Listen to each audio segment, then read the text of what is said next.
This is the Blood Red podcast from the Liverpool Echo. Hello everyone and welcome to today's Blood Red podcast with myself, Sean Bradbury.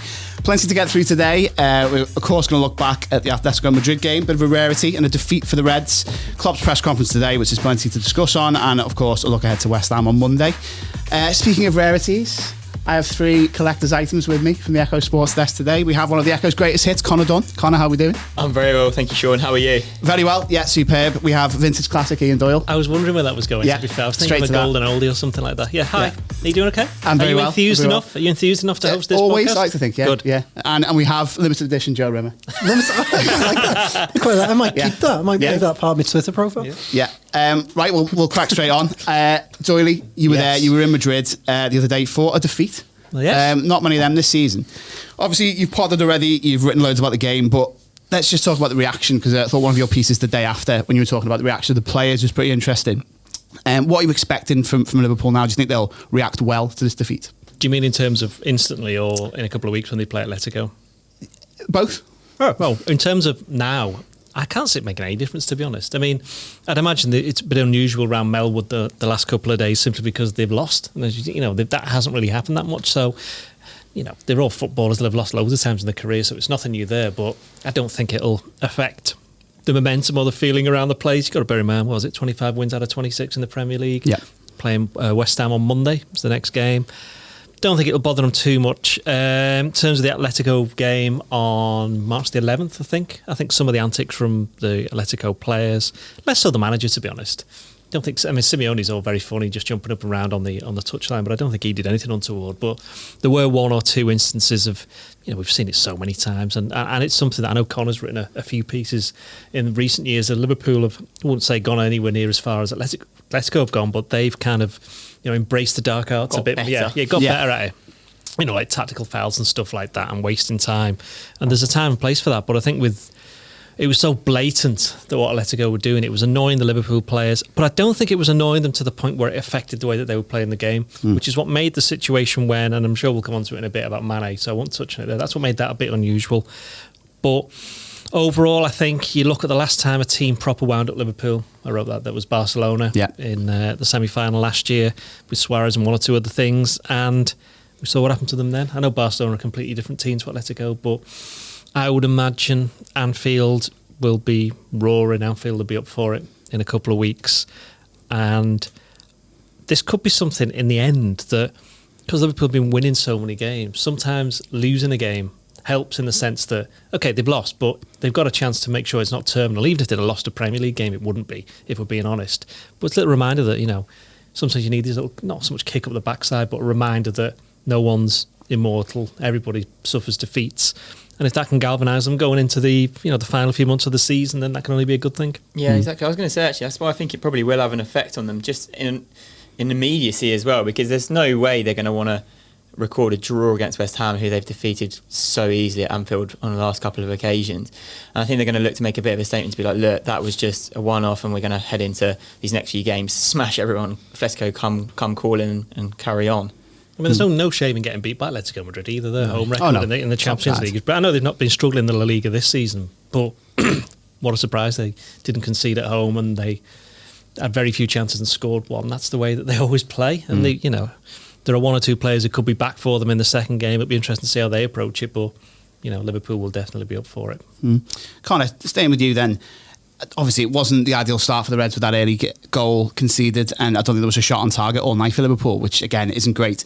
But I thought it was quite telling what Gomez said after the game when he said, obviously Atletico are a good team, but we've learned plenty tonight. I think, how many times have we seen that? I know it's halfway through the tie, this one, as the cliche goes, but even at half time in games, Liverpool have changed things around in the dressing room and come out and just looked a totally different team with different ideas. Are you confident that'll happen in the second leg? Yeah, absolutely. I think they'll be heading into this match with Atletico, the second leg, with a totally different mindset. I don't even think a 1-0 defeat is that bad. I don't think for Atletico it's enough, and I don't think they think it's enough either, really, to stop Liverpool at Anfield. I think the last team to stop Liverpool scoring at Anfield was actually Bayern Munich in the first leg of the last 16 last year, and that was again in a different scenario to how they're coming. You think when they went away to Bayern Munich and put 3 goals past them in the Allianz, and that's pretty much unheard of. And I think even if Atletico try to shut up shop, they're going to really, really struggle. And I think that is just a case of exactly what you were saying, like Liverpool learning in the games, Liverpool realising, working out what they're going to do and how they're going to play and how they're set up. And, they're a very clever team. We've seen that on so many occasions, and Klopp is a clever manager. He knows how to work teams out and how to break down different tactics. He's done so many times on so many courses of the season. He said this is their half-time, which it technically is, and we've seen Liverpool so many times, after half-times, actual half-times, come out in the second halves and obliterate teams. So I think that's going to be much of the same. I think, Joe, one thing that undoubtedly will change, you would imagine, in the second leg is probably the makeup of the midfield. Because I think, it's the first time that team had started together, wasn't it? Like what someone considered, ever, which was crazy. Someone considered to be Liverpool's best team. But was there an element perhaps of tactical naivety going with that team, given the obdurate nature of Atletico Madrid? Or do you just think it was that early goal and it would have worked otherwise, perhaps? Yeah, I think the early goal completely changed the nature of the game. I was surprised they didn't bring perhaps someone like Keita on earlier to try and probe and try and get behind that Atletico defence. But look, I mean, I think had they got past that early goal, they're not conceded from that early set piece, then that team was fine, and I think if they'd have come away with say 0-0, Liverpool would have been more than happy going into the second leg. Weirdly, I actually think a 1-0 defeat might do them a bit of a favour, Liverpool, because it might galvanise them. It'll galvanise Anfield. We've all become so used to Liverpool winning every game this season that almost a bit of drama, especially on a European night, it galvanises everyone. The crowd, as Dory was saying before, Liverpool fans will remember what their players were doing, and they'll be up for this now, and Liverpool will have that extra edge. And it worked last season, didn't it? And probably if you look at all the European Cup wins against Chelsea, there was always that edge against Barcelona, and when there's a bit of an edge, it sort of adds to the atmosphere, it adds to the performance. So I think going into the second leg, I think Liverpool are nicely positioned. If they'd got a further goal down, it would have been worse. But 1-0, I mean, I'm pretty sure Liverpool will still be overwhelming favourites to get through, and I think that says a lot about what people think of Anfield on European nights. So I think we're all pretty relaxed. I think Liverpool will be pretty relaxed. I don't think they should be too relaxed, though. No, of course not. But I think they're not going to be worried about it, are they? They're not going to be worried. They'll be confident. They'll go in there. They'll go on the attack. And Atletico aren't the type of side that score a great deal of goals, are they? I think their goal scoring record this season is very poor. And all right, a goal on the counter attack could change it, but I don't think they're a side that's set up to just fly off on the counter. So I think Liverpool will just back themselves, and it'll resume almost the way it ended in Spain. They will sit in, and Liverpool will put wave after wave of attack. But it's a lot different when you're doing that away from home. I think they'll find it difficult to do that for 90 minutes. Just before we move on, then, I think interesting one there, Joe. You said they're still overwhelmed with favourites. Liverpool favourite story from here, do you think? Yeah, but I think Atletico probably. I mean, I said before the game that the only result that would be bad for Liverpool is if Atletico scored twice, so they didn't. I think Atletico would have been happy with 0-0. I think their game plan. You're right. I don't think their game plan changed, even if they'd have scored or not scored. It would have just been the same.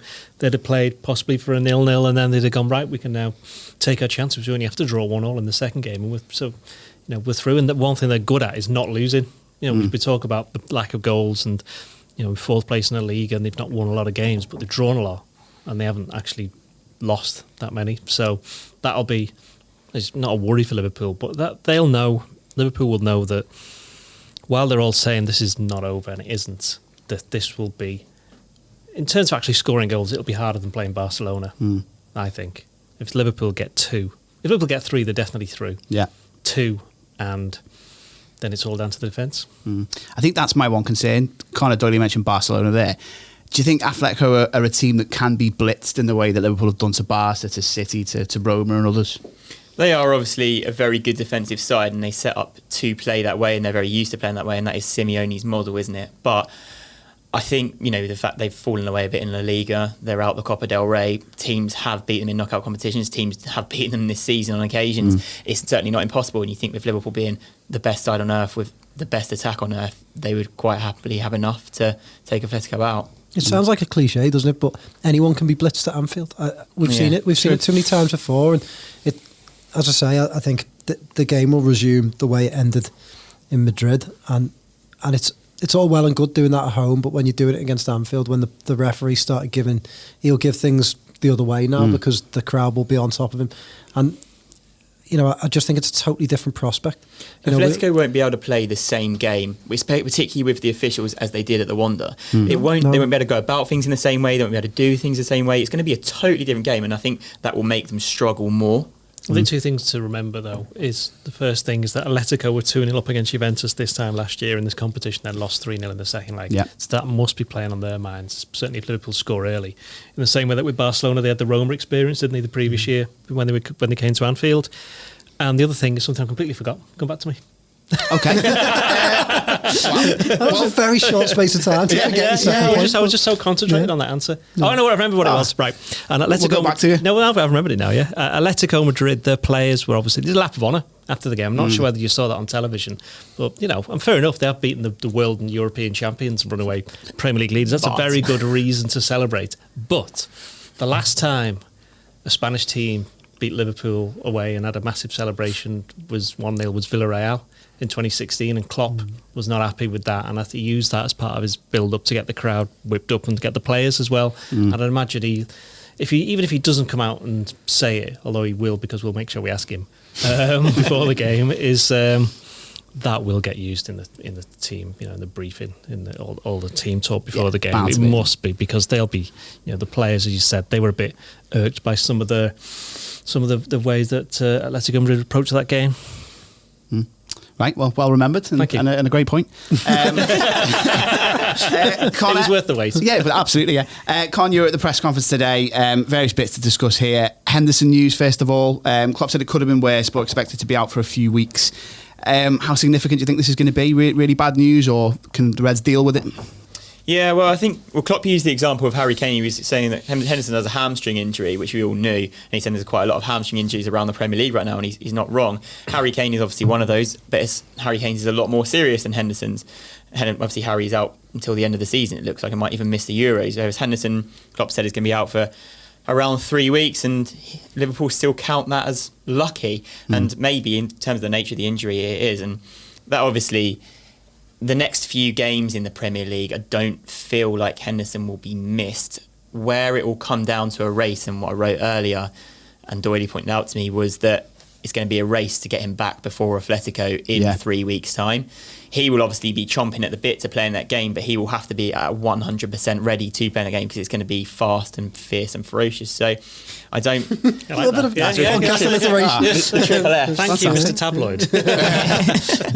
But it's true, isn't it? They're going to want to play, and Liverpool are going to need to be at absolute going hell for leather to try and score, and you need everybody firing. So I don't think in the immediate term they're going to miss Henderson, because particularly the fact they're really well stocked in that midfield area, and Klopp said himself it'll be a bit of an opportunity for a few players. And you're probably thinking Keita, or obviously Chamberlain again, or Lallana, Milner. They've got so many options, which is great, but I think you will want your captain back for Atletico. Absolutely. Atletico. Dory, this isn't going to derail the season like his red card in 2014? No, it's not. No. All right. Can't add any more to what Connor's just said there. Yeah, but it's a good point what Connor said, because the Barcelona game, Henderson's energy was a big part of that comeback, wasn't it? Early doors, he got them on the front foot. And he was injured in that game as well, wasn't he? Yeah, of course, game, yeah. So, I think having him back for that would be pretty big for Liverpool. Cool. We'll move on then to Mane.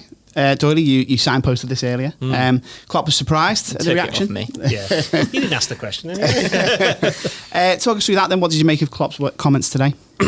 Kind of just clarify. It basically underlines what we thought at the time. Where everybody, obviously, there was no word that he got injured. This is a half time, by the way, second half where we see he's not come back out, and it's like, where is he? We're like, has he just subbed him so he can't get him, so he doesn't get sent off? And Klopp said afterwards, yeah, that's exactly what he'd done. And I thought that was really odd, actually, I have to say. I don't think it was a show of a lack of faith in the player at all. But he went into a bit more detail today, and he says, look, Sadio's a physical player, and I was worried that he'll just go in for one challenge, the player will fall over. I think he said that the two challenges, the one that he got booked for, which, to be fair, I actually think he deserved to get booked. It was unfortunate. Yeah, I agree with that. The second one was just stupid. Klopp said they were both like made-up incidents, and he basically said that he didn't trust the officials not to see that. if it happened again in the second half, which he thought it was bound to, simply because of the way that Mane plays and the fact that Liverpool were chasing the game. So that's why he subbed him. And basically, Atletico got Liverpool's best player off the pitch. Not through getting him sent off. They just, got him removed at half time. That's by what they were doing. I think that's kind of been overlooked. And I don't know. Klopp said today, he said that Sadio was surprised. He said he asked him this morning. He said, well, I'm sure he asked him, after the game as well. So he said, I was surprised. He said he felt fine. He says, well, that's great, but I didn't feel fine in the way the game was going, which is a massive criticism of the referee without mentioning him once. And I think, as Joe said and Connor's pointed out, that the referee in the return game won't be swayed by the Atletico players or fans. If anything, it'll be the Liverpool crowd that does it. And that's just human nature when you go to these big venues playing against teams. So there'll be an edge to that game. And I also think that Sadio Mane, in that game and in the games building up to it, he'll be absolutely desperate to prove, hang on, don't sub me again. Please don't do that. And he'll just, he scored the winner at Norwich last week after being missing for a few weeks. I wouldn't be surprised if he scored against West Ham and the other teams that they're playing, which I can't remember at the moment. Who is it? Bournemouth and Chelsea in the FA Cup. Probably and I think Watford, he scored and assisted. He's been involved in 7 goals in his last 5 games, as has Salah against West Ham. So it's a pretty exciting time for them too. Absolutely. On that Mane move then, Con, do you think it was a conservative one? I mean, I thought he says in a sense it gave Atletico what they wanted, or do you think it was a sensible move from the boss? Do you know what? The one thing you would say about Jurgen Klopp is that his foresight for just about everything is spectacular. Any decision he seems to make seems to come off to Liverpool's benefit. Obviously, taking Mane off is a big decision, but Mane's definitely available for the second leg now. And can you imagine him leaving him on and then he gets sent off an hour into the game, Liverpool down to 10, he's not playing in the second leg, and fans would be absolutely fuming, and there would be so much more of an uproar about it. And like Doyle said, it's been a little bit overlooked because Mane can still play, because not too much bad has come out of it. So I think probably quite a well-considered move, in all honesty. What's your take, Joe? Because I mean, Salah also got hooked fairly early. Was that about 70? No, it was about 70. He said he was tactical, didn't he? Yeah. But then, I thought it was a bit unfortunate. I thought he did okay. So I was surprised when Salah went off. And both of those players off, obviously, Mane gone at half time. Even Origi, not being Oxlade-Chamberlain that came on at that stage. How do you see all the changes as a whole? I thought the Mane one was slightly strange, because I don't think it was throughout the first half that he looked in danger. It was only very towards the end, wasn't it? About 5 minutes towards the end, 2 incidents happened, and I just assumed it'll settle down after the break, and he'd be okay. But obviously, Klopp saw something in those 2 incidents. So I think we respect Klopp's decision, and you know what, it wouldn't have surprised me if he'd come back out and been sent off, because Klopp is, like Connor said, he's a clever manager, isn't he? So. The Salah one I thought was slightly strange. I agree with Doyle and Connor. I thought he was playing quite well. I thought, despite having a tough time with Atletico's defence, he was constantly a threat, constantly chasing loose balls. They were taking a lot of their time concentrating on him, and I thought bringing him off, I just assumed that he would use someone from midfield a little bit more, and bringing Oxlade-Chamberlain on for an attacking play I thought was slightly odd. But perhaps there was one eye on, look, this is the first leg.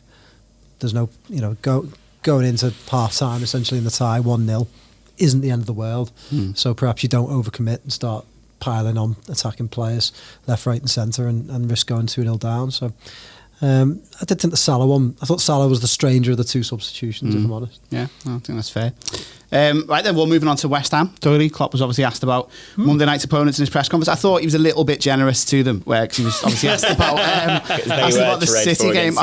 Not good at all, but what did he say? It was like, it wasn't like they were outplayed like you would expect. I don't know if you watched the game. Were they outplayed? I saw the first 29 minutes up until they scored. That was enough. Just in time to turn over to the Tottenham game. So it was very nice of them to score at that moment in time. It's West Ham. I'm amazed that West Ham have been quite as limp and as compliant as they have been since David Moyes has been there. Because I think against Liverpool, because bear in mind, Liverpool only played them about 3 weeks ago, didn't they? So it's strange to play somebody so soon afterwards. They had this with Wolves as well, didn't they? So it's not that strange, really. It's already happened once this season. But with West Ham away, it just didn't look as though they ever. It looked like damage limitation, and that's what it looked like against Man City from the half hour that I saw. And by all accounts, that's what it was.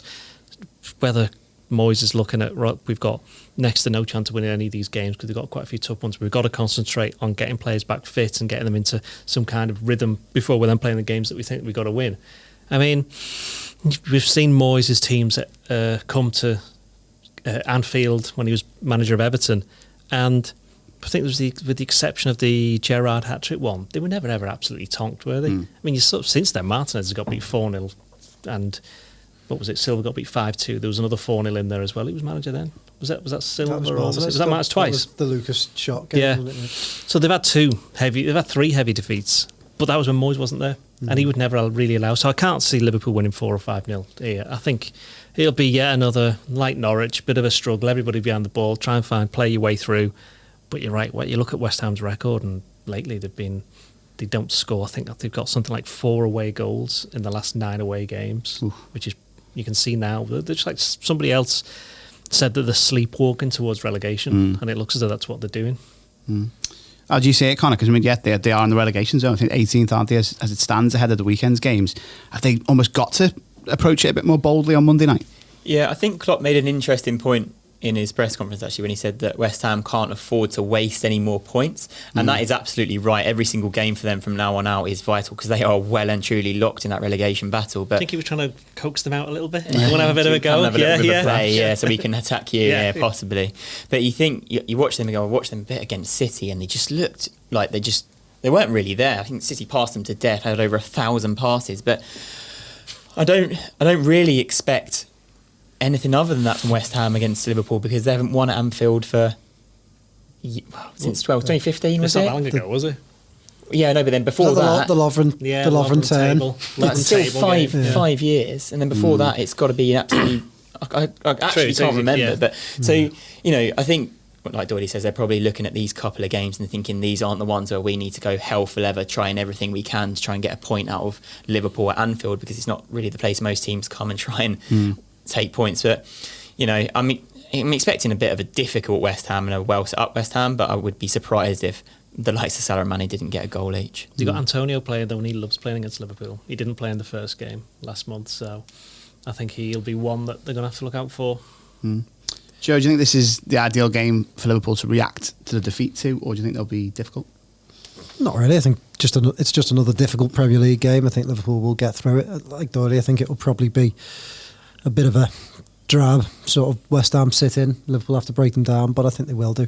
They'll look for set pieces. They're one of those weird sides, aren't they? West Ham, they seem to change a lot of personnel every year, mishmash of a team, go through managers like they run out of fashion. They're a bit of a sorry state of a club, and I always thought of West Ham as a decent Premier League club, and you'd always think mid-table club when you West Ham, really mid to lower mid-table sort of thing, and I just think the way they cycle through managers and players and sign people without any sort of plan, it must be disheartening if you're a West Ham fan. And I won the Champions League with West Ham in 2009, if you probably remember. So, are you the next manager in the cycle? Up front for you? Supat Rangratsumi scored the winner against Juventus in the 90th minute in the final. There you go. Where are they now? That's what you could have had, West Ham fans. Yeah. So, there you go. Wow, I don't know really how to follow that. That's great stuff. And see whether it really happened. Right, well, team selection. We'll move straight to the back line. Alisson's in goal. None of the usual Lonergan shouts. Theo's not here. Yeah. Are we saying that? Okay. Did you just say that, by the way? Connor, we were talking about this the other day, and possibility of Van Dijk getting rested. Back four, how would you go? Look, I think Van Dijk will play. I think the only reason we're discussing this straight after Atletico is because he struggled a little bit against Atletico. I thought Gomez was actually probably better than him, which is unbelievable to see and say, really, when you think Van Dijk's been so good for so long, but he's played every single 90 minutes for Liverpool in the Premier League and Champions League this season, Van Dijk. So you'd think maybe he needs a rest, but between Tuesday night and Monday night, there's plenty time to recover and rest and get back to peak power, and he'll obviously want to play. So I think him and Gomez will be in the middle for me, and Trent's on the right. I would have been tempted even if Henderson wasn't injured to start Milner at left back, but I think Robertson is there still. I was interested in Van Dijk's performance simply because we've seen so many times this season that opposing teams come with one striker and the striker goes straight away over to Gomez or whoever it was, Lovren or Matip, and then Van Dijk just has the whole of the game to himself. But Atletico put two up front, put that pesky Correa, wasn't it? Who up against him, who's just a bit of a narc, isn't he? Let's be honest. And he got in and around him. I think that took Van Dijk by surprise because it was his clearance led to the corner. I know Liverpool should have had a throw in earlier than that. His clearance led to the corner, a bit of a hurried one, didn't need to concede the corner. And I wouldn't say he's got away with that, but people haven't really made too much of that. It was just first half was very much un-Van Dijk-like. Second half he was better, and I think when he spoke after the game and he said, "Look, I felt as though I got on with it in the second half when people were," he said, "jumping around everywhere." I suspect he means falling over onto the floor, but they were also, in the case of Diego Costa, jumping at him, and Costa offered his apologies, and Van Dijk wasn't having any of that. So, yeah, Van Dijk wasn't his best game, but I actually think if anyone's going to go out the centre backs, it would be Gomez to give him a rest. I think Matip might play, but I've said that the last game, didn't I? I think, having said that, Klopp said, didn't he? He said, look, Tuesday to Mondays, there's no need to start rotating players. I think he'll play as strong a team as he wants, but I think the time is surely coming soon where he has to start giving some of these players a rest. But don't you think that's just Chelsea in the FA Cup? No, because I actually think that I think Klopp's going to surprise everybody and pick a really strong team against Chelsea. I think suddenly they're in the last 16 and it's like Chelsea away.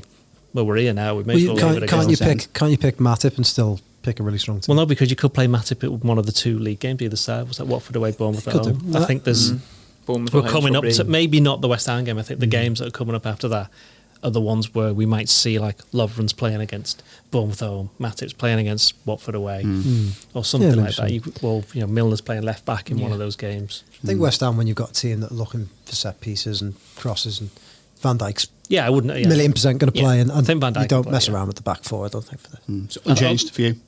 Back four, unchanged for us all. I think. Just trying to unchanged. But I just wanted to talk about Van Dijk for a bit. Yeah, no, fair. We've got more minutes to fill as well. So midfield then, Connor. I mean, Henderson obviously not available. How would you play it with your three? Well, Fabinho's going to play, isn't he? I think you've got to start one of Ox or Keita for sure. Playing them both is too much. So Wijnaldum plays with Fabinho, I think. Or do I play Milner instead of Wijnaldum? No, I'm going to stick with Wijnaldum.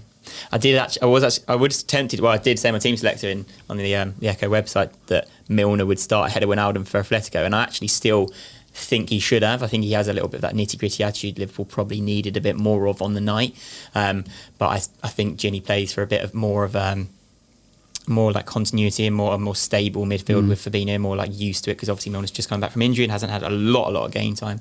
And I'm going to pick Oxlade-Chamberlain. He started 6 games before the last Atletico one, or 7 games in a row, I think. So I think he's probably used to a bit of rhythm and he'll provide a bit of impetus. Doyle, I'll go with Fabulousinho, the Widge, and Baby Keith. Right. Okay. That's Naby Keita for those of you who are unaware. Yeah, predictive text, Naby Keita, that is. Yeah. Joe, Baby Keith? I'm going with Connor. I think Oxlade-Chamberlain scored, didn't he, in the away game? I'm going with that. Yeah. All right, we'll go back down around this way. Up front, Joe, usual suspects? Yeah, I think so. Yeah. I'd like, you know what, just no more, because I'm just intrigued. I'd like to see Minamino at some point, but perhaps off the bench, I think we're talking again those Watford Bournemouth games possible, aren't they? Yeah. I mean, I've been banging the Origi drum for a while, but he was not very good. No, he in the wasn't. second half. Didn't quite work. It didn't quite work. He seemed to have. There was a couple of times where he'd done the hard bit and then forgot the line was there and just let it roll over, forgot to cross it. So I don't know. Origi, no. I think it's going to have to be the normal front three. Although I agree with Joe that Minamino, as I pronounce him incorrectly, he will appear at some point. And Klopp was actually speaking about him afterwards as well. So he's going to get some chances. And then we haven't even mentioned the likes of Lallana and the other players who I can't quite remember at the moment. Who are they? Who else is there?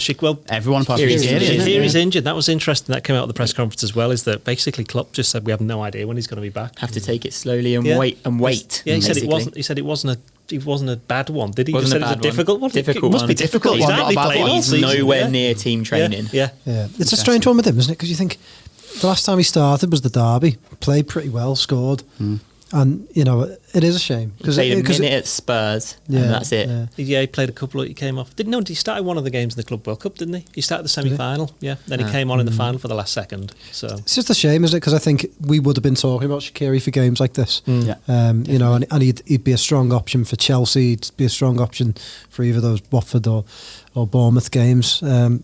It's a real shame because he'll probably leave the club in the summer, and this season's been a bit of a write-off for him. And he'd have a Champions League medal and a he will, and he'll go with.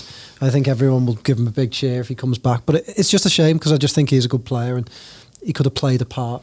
But I think he's brought more than just what he's done on the field, though, because he's obviously a winner. And he remember, I've mentioned this before, but first interview he did with us certainly, which was I think after the Torino game in the famous Fabinho 5 game. Disgraceful. Did you see him dishing out fives on Brexit? I didn't want to bring it up, but now we're here.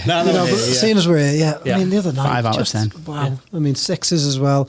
I mean, it's disgraceful, isn't it? But it is. Anyway, the point being is Shaqiri was talking about, I've got a winning mentality. Hopefully, I can bring this to this squad. They haven't won anything, and he has done that. Yeah. And he'll always have Barcelona. Yeah. He will. Mission accomplished. Right, well, predictions, Connor. I'm picking the same front three as well, by the way, Sean. Oh, of course, sorry. Yeah. You know what you said on change. Sean forgot you were here.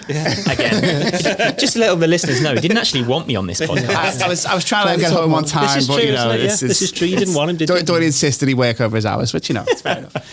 What we do for you. Your prediction, Monday night, Con, convincing win. What scoreline do you think? Yeah, convincing win, 2 or 3-0. I think Salah and Mane are going to be firing. Mane, as Doyle says, going to have a point to prove. I think Salah's going to want to get some goals. I see Liverpool romping home. Doyle? A 3-1 slog. In the Reds' favour? Yeah. Joe? A 2-0 slog. 2-0 slog? Yeah. One in either half. Yeah. There's nothing sloggy about City's performance against West Ham. Well, yeah, this is the thing. I want to say 5-0.